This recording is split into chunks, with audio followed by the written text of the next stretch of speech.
여러분 사무엘 너무 잘 아시죠? 엘가나와 한나 사이에서 태어났습니다. 엘가나라는 사람은 아내가 둘이 있었습니다. 한나는 아이를 늦게까지 허락받지 못했고, 이 분인나라고 하는 다른 아내는 아이들을 낳아서 후대를 잇고 있었죠. 근데 엘가나가 한나를 더 아꼈습니다. 그래서 이 분인나와 한나 사이에는 계속해서 이 긴장과 갈등이 있을 수밖에 없었겠지요. 아마 상황이 잘 이해가 되실 겁니다. 분인나 입장에서는 자기가 할 걸 다 하고, 이 가정을 위해서도, 집안을 위해서도 이 아내로서의 역할을 잘 감당하고 있다고 생각했을 텐데, 남편이라는 사람이 자기에게는 어느 적정한 선까지만 해주고 진정한 마음을 주지 않습니다.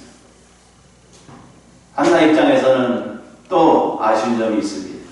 남편은 자기에게 신경을 많이 써주지만 아이가 없어서 결정적으로 집안에서도 제대로 된 대우나 인정을 받지 못하고 스스로도 내가 어디가 없나서 이런가, 하나님께서 이 나를 기쁘게 여기지 않는가 하는 그런 안타까운 마음이 있어서 이 둘 사이에는 항상 긴장과 갈등이 있었을 것으로 생각이 됩니다.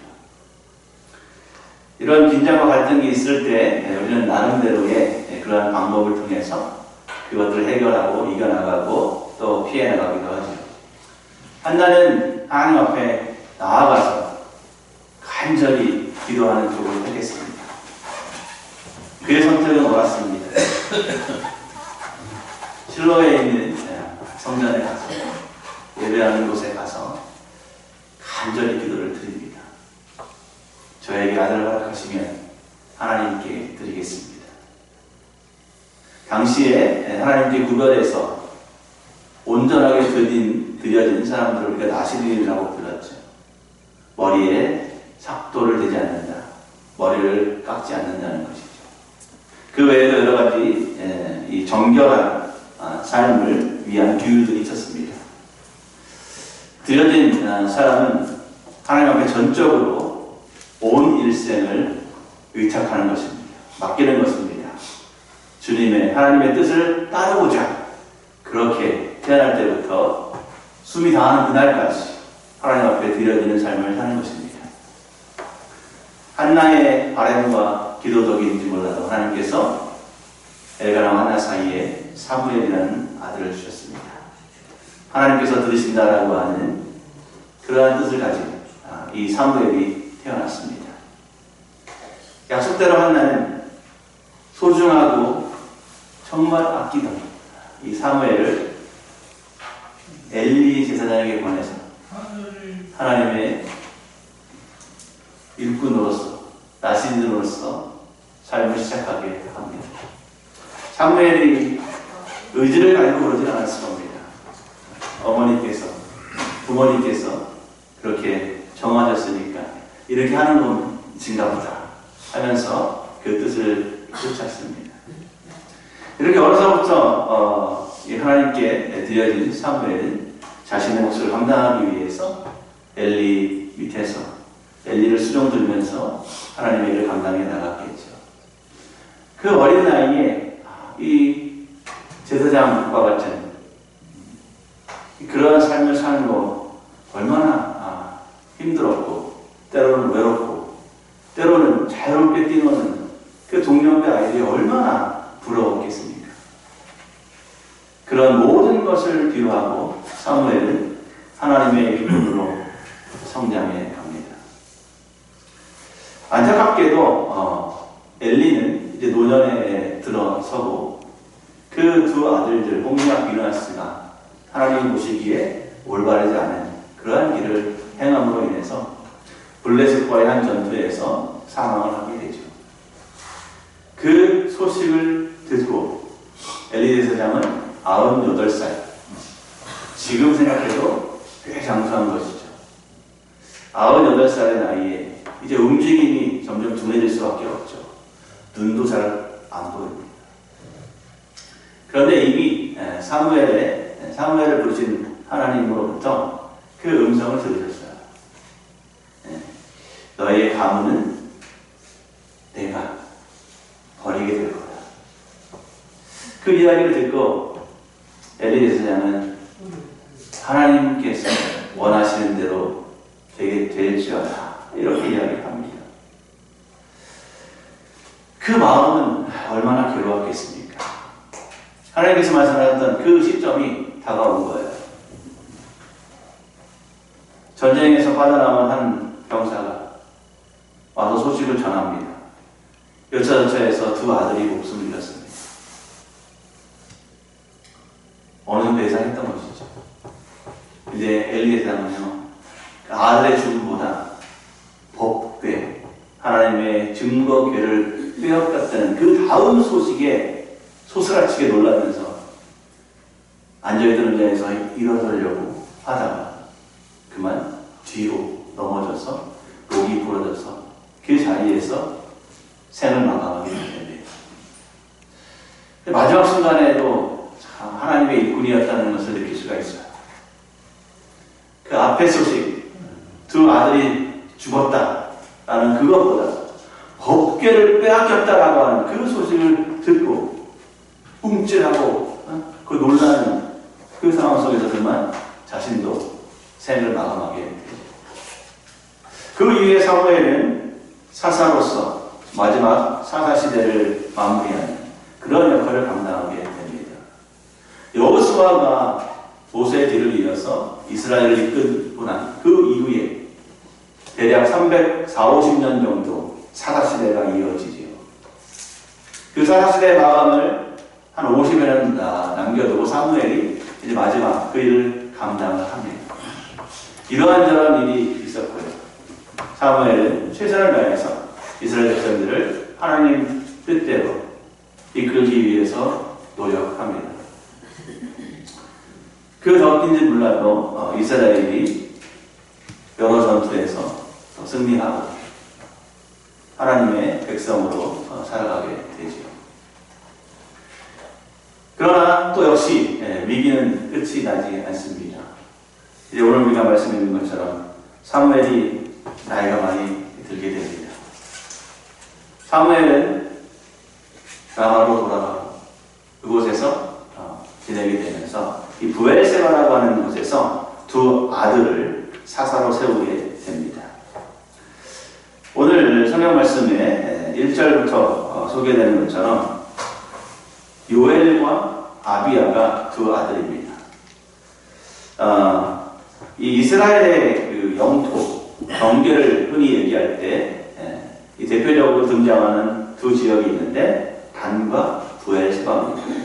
이 단은 북쪽 끝, 최북단, 브엘세바는 남쪽 최남단에 있는 지역입니다. 그래서 남부 끝으로 경계를 얘기할 때 단에서부터 브엘세바까지라는 말을 쓰죠. 이 브엘세바에서 사사가 됐는데 역사는 반복된다고 했나요? 이 두 아들도 이 사무엘의 길을 쫓지 않고 자신들의 욕심을 부리기 시작합니다. 그러면서 뇌물을 받고 사사가 해야 될 대표적인 중요한 일, 판결. 어떠한 일들이 백성들 사이에서 일어났을 때 그것을 공정하고 명명하게 하나님의 뜻대로 판결해야 되는 그러한 중요한 역할이 사사의 역할이었고요. 또는 나라가 위기에 처했을 때 전쟁터에 직접 나가서 군대를 이끌고 싸워서 나라를 지키기도 해야 되는 이런 것들이 사사의 역할이었죠. 그 중요한 한 축인 이 재판장으로서의 판결을 하는데 이걸 굳게 하는 거예요. 왜곡하는 거예요. 뇌물을 받고. 엘리 제사장 가문이 얼마 전에 그렇게 됐는데 사무엘 마음속이 얼마나 찢어지겠습니까? 내가 섬기는 엘리 제사장 가문은 그렇게 됐는데 이거 어쩌면 좋을까? 아버지의 마음, 부모의 마음 이해하시잖아요. 백성들이 찾아옵니다. 대표적인 대표적인 장로들이 와서 사무엘이 큰일 났습니다. 당신들의 아들, 우리가 사사로 세운 두 아들 요엘과 아비야가 제대로 하나님의 뜻을 행하지 않는 분입니다. 이제는 우리가 뭔가 극단의 조치를 할 때가 된 것 같아요. 하면서 사무엘에게 간청을 합니다. 조목조목 따지면서 이야기합니다. 당신은 늙었고요. 아들들은 제대로 백성을 이끌지 않습니다. 그래서 우리가 다다른 결론입니다. 왕을 주십시오. 왕을 세우게 해주십시오. 우리도 주변에 저 나라처럼 왕을 주셔서 왕으로부터 우리가 다스림을 맡게 하십시오 하고 왕을 세워달라고 간청을 합니다. 아마 사무엘은 그 백성들의 마음을 이해했을 거예요. 이들의 요구가 전혀 엉뚱하거나 전혀 논리에 맞지 않는 것이 아니죠. 300수십 년 동안 사사들이 그 지파연합체를 이끌어서 나라를 지켜왔습니다. 근데 계속해서 반복되는 거예요.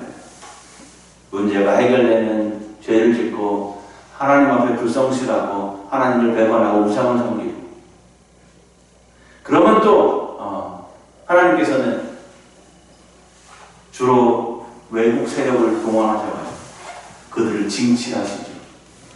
그러면 또 어떻게 합니까? 또 그래도 사사를 세우셔서 그 지역의 문제를 해결하고 그 지역 근처의 지파들을 협력을 얻어서 문제를 해결하고 또 쫓아내고 전쟁에서 승리를 합니다. 그러면 또 회개하고 하나님 앞에 왔다가 또 얼마 안 지나면 또 죄를 짓고 계속 반복되는 거예요. 그래서 내내 이제 사실 지칠 대로 지쳤을 겁니다. 그러니까 이웃한 나라들처럼 확실한 마음을 세워가지고 온 나라가 그 명령에 따라서 일사불란하게 전쟁에 참여하고 나라의 체계를 세워야 된다라고 하는 이 사람들의 세상적 논리에는요 전혀 무리가 없습니다. 전혀 이상한 것이 아니에요. 사무엘이 세상적인 이치와 논리로 그들의 말을 이겨낼 수가 없어요. 사무엘은 한쪽 마음속이 불편합니다. 어쩌면 이런 마음이 들 수 있었을 거예요. 이 괘씸한 것들, 내가 세살 때부터 이 늙어서까지 하나님 앞에 드려진 몸으로 평생을 자기들을 위해서 사사의 직분을 감당하고 일가복을 왔는데 나한테 왕을 요구해? 이런 마음도 있었을 겁니다. 또 한편으로는 하나님께서 새로 지으를 원하는 이 백성들을 기뻐하시겠는가? 사무엘은 기도를 선택합니다. 한나가 그랬군요. 하나님 앞에 나아가서 기도드리고, 하나님, 우리 백성들이 이러이러한데요. 어떻게 하면 좋겠습니까? 그 안타까운 마음, 서운한 마음, 걱정되는 마음 하나님께 알죠. 하나님은 정말 자상하신 것 같아요. 사무엘의 마음을 왜 모르시겠습니까? 그 마음을 위로하시면서 이렇게 말씀하시죠. 백성들이 너한테 요구한 거 다 들어줘라. 그들이 너를 버리는 거는 너만 버리는 게 아니고 나를 버리는 거다. 나를 버려서 자기들의 왕이 되지 못하게 그렇게 하려고 하는 거니까 너는 너무 마음에 가책을 강요하는, 너무 무겁게 받아들이지 말아라. 이러한 말씀이 숨어 있었을 겁니다. 내가 해결할게. 내가 책임질게. 너는 네 할 몫을 다 했어.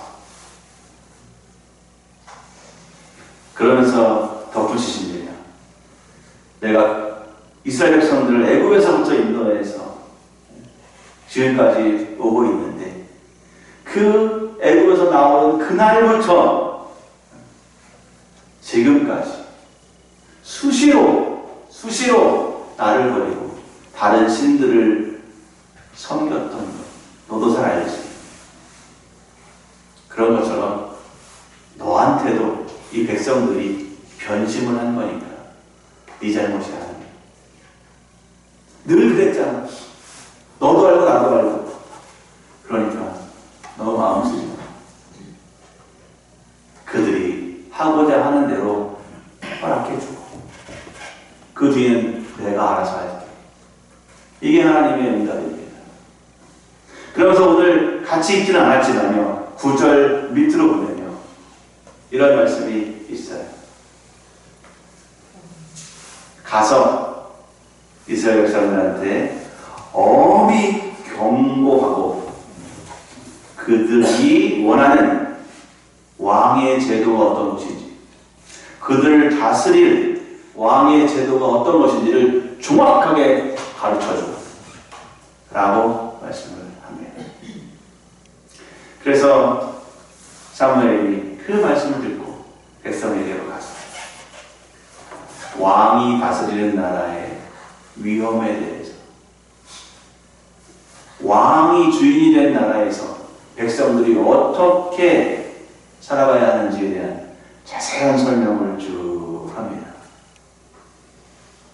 전쟁에 있으면 아무 보상도 없이 전쟁에 참여해야 돼.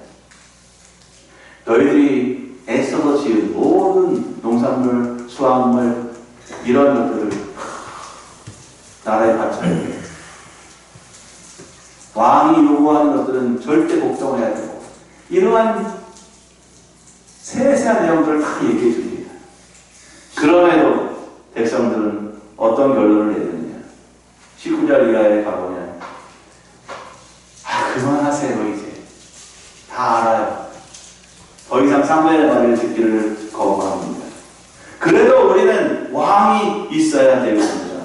다른 나라들 같이 다른 나라들처럼 우리도 우리 왕한테 다스림을 받고 싶습니다.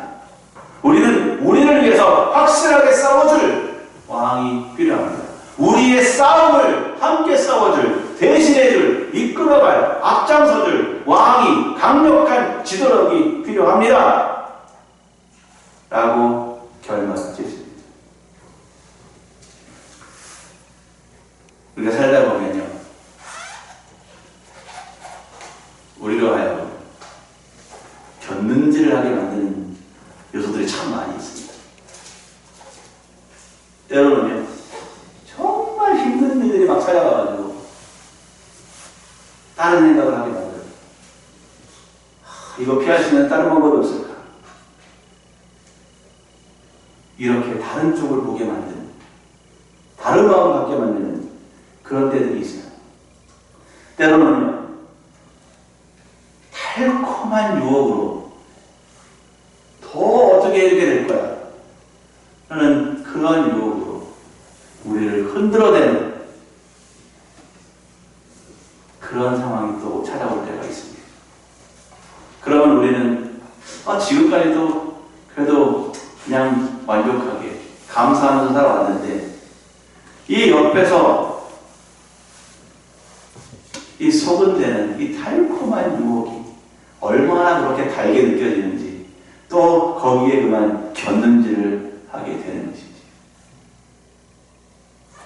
여러분 하와 아시죠? 하와에게 큰 상처의 원인이 됐던 뱀도 아시죠? 뱀이 참 간교했다고 했습니다. 뱀이 어느 날 하와를 찾아왔잖아요. 뭐라 그래요? 야 하와야 잘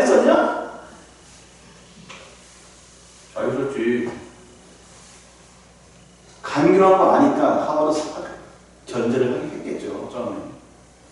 근데 네가 웬일이야, 이거지? 야, 내가 웬일이야? 너 보고 싶어서 왔지. 그리고 좋은 선물로 갖고 왔어. 선물? 마음이 약간 동합니다. 누구라서요? 선물? 뭔데?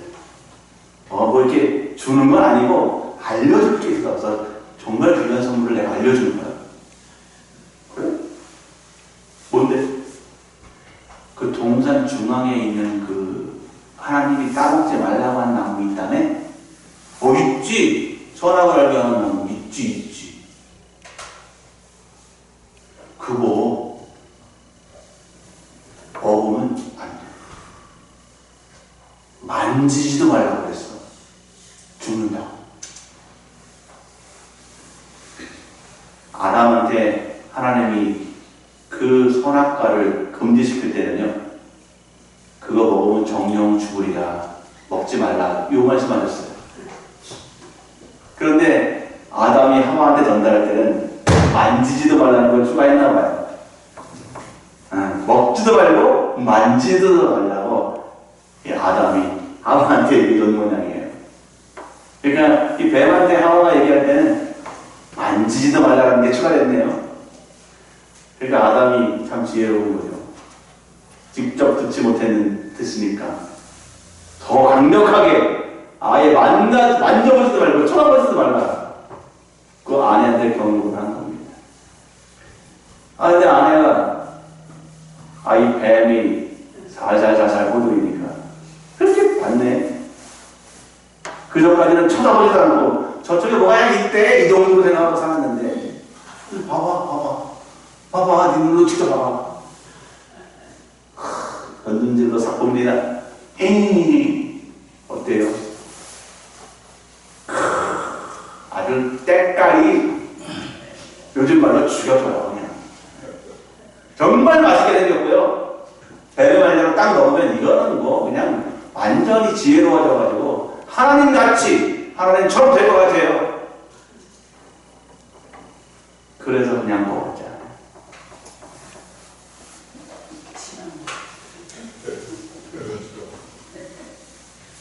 나만 먹어야죠.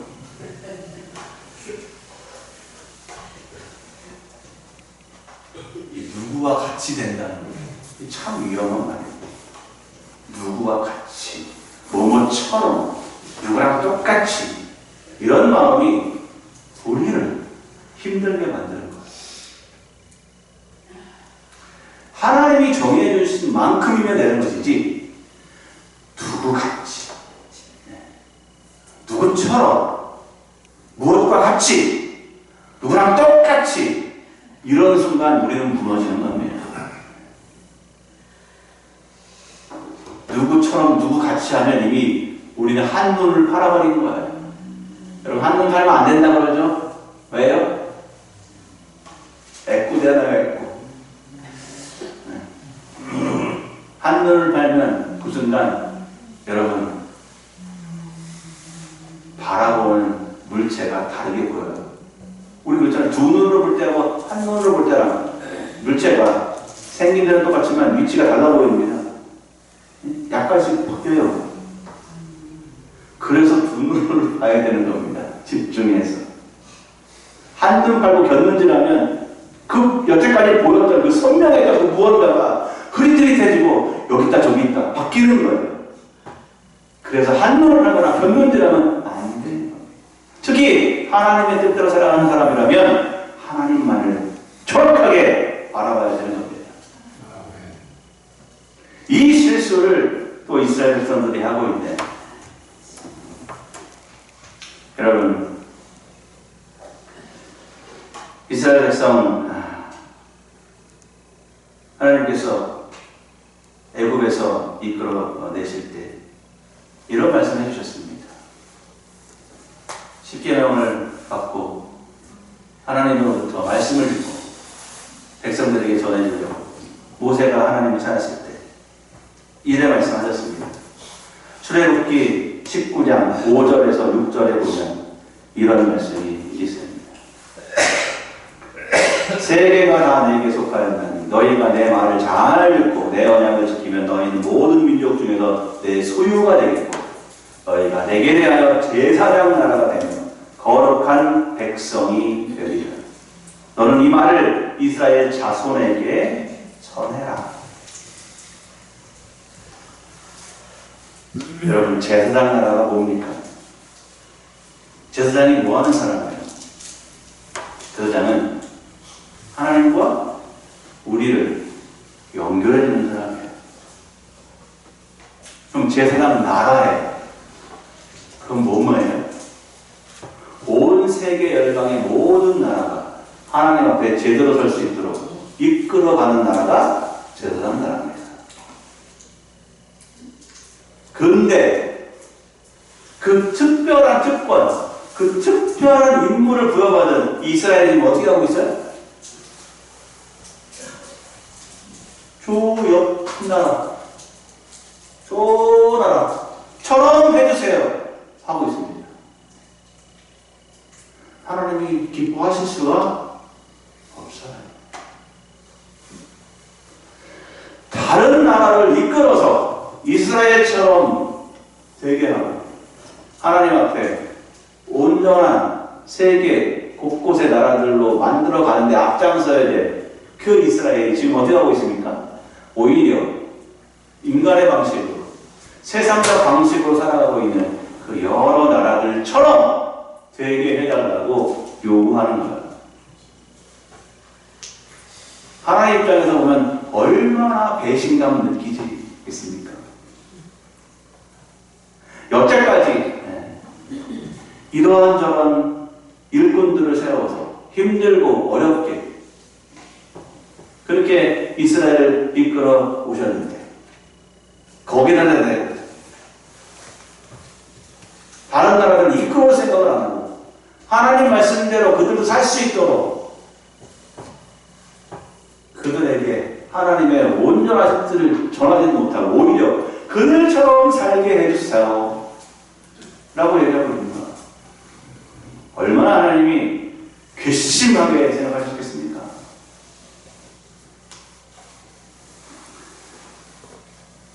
물론 하나님께서 사무엘이 이야기한 것처럼 왕을 허락하셔서 그 이후에 이스라엘은 왕정 시대로 넘어갑니다. 사울왕, 다윗왕, 솔로몬왕, 르호보암, 여로보암으로 갈라지고 결국에는 패망의 길로 가죠. 글쎄요, 왕을 요구하지 않고 하나님이 원하시던 방법대로 이스라엘이 계속해서 그 방향 쪽으로 나갔으면 어떻게 됐을까? 그 결론은 우리 하나님만 아시겠죠. 하지만 분명한 것은 그들이 잠깐의 부귀와 영화, 다윗 솔로몬 시대를 거쳤지만 그 이후로는 사사 시대를 아주 그냥 쉽게 아무것도 아닌 것처럼 여길 만큼의 그러한 신앙적 문란함과 사회적인 혼돈 속에 이스라엘이 빠지면서 결국에는 패망의 길에 가죠. 사람과 하나님 사이에서 우리는 귀한 특권을 부여받았습니다. 그 귀한 특권을 부여받았고 그 하나님께서 약속하신 그 축복을 받을 수 있는 그 복을 받을 수 있는 그러한 하나님의 약속을 부여받았어요. 그런데 우리는 이스라엘은 그걸 망각하는 겁니다. 잊고 사는 거예요. 그래서 마치 하나님 말고 또 다른 무언가가 더 좋은 길을 우리에게 허락해 줄 것이라고 그렇게 믿어버리는 거죠. 하나님이 주신 은혜와 사랑을 곱씹으면서 하나님이 기뻐하시는 방식대로 살기 위해서 노력해야 되는데 그렇지 못하게 되는 경우들이 생겨나는 겁니다. 어떻게 했을 때 하나님을 바라보지 않고 하나님이 원하시는 대로 살지 않고 그 누군가가 수 있다라는 그러한 믿음이 생길 때 우리는 곁길로 빠지게 되는 겁니다. 하나님 외에 다른 것을 바라보고 그것이 더 나을 것 같다, 그것처럼 되고 싶다라는 마음을 품을 때 우리는 제사장의 특권, 거룩한 백성으로의 특권을 만각하고 살아가게 되는 겁니다. 그럼 어떻게 되는 겁니까? 거룩한 백성의 자격이 사라집니다. 하나님은 우리가 원한다고 다 주시는 것도 아니고요, 우리가 원하지 않는다고 해서 하나님이 주실 거 안 주시는 분도 아니에요. 하나님은 하나님의 거룩한 백성으로 살고자 하는 저와 여러분에게 준비하신 대로 행하시는 분입니다. 우리에게 불필요한 것 넘치게 주셔서 우리를 힘들게 하시는 분 아닙니다. 우리가 필요한 것 아끼고 이건 나중에 쓸 거야, 너 안 줘 하고 숨기시는 분도 아닙니다. 우리가 해야 될 것은 하나님만을 바라보고 하나님께서 원하시는 대로 가고자 하는 그 온전한 바라봄만 가지고 있으면 되는 겁니다. 옆을 바라보고 뒤를 바라보고 저게 더 나아 보이는데 저것처럼 되고 싶은데 라는 그 마음을 품는 순간 우리는 하나님의 제사장으로 선택된 그 부름에 불순종하는 것이 되는 겁니다. 여러분, 특권이라고 하는 것은 반드시 책임을 동반하는 건 아니겠습니까? 여러분, 하나님의 거룩한 제사장 맞으시죠? 이쪽밖에 없나 봐요. 맞으시죠? 크게!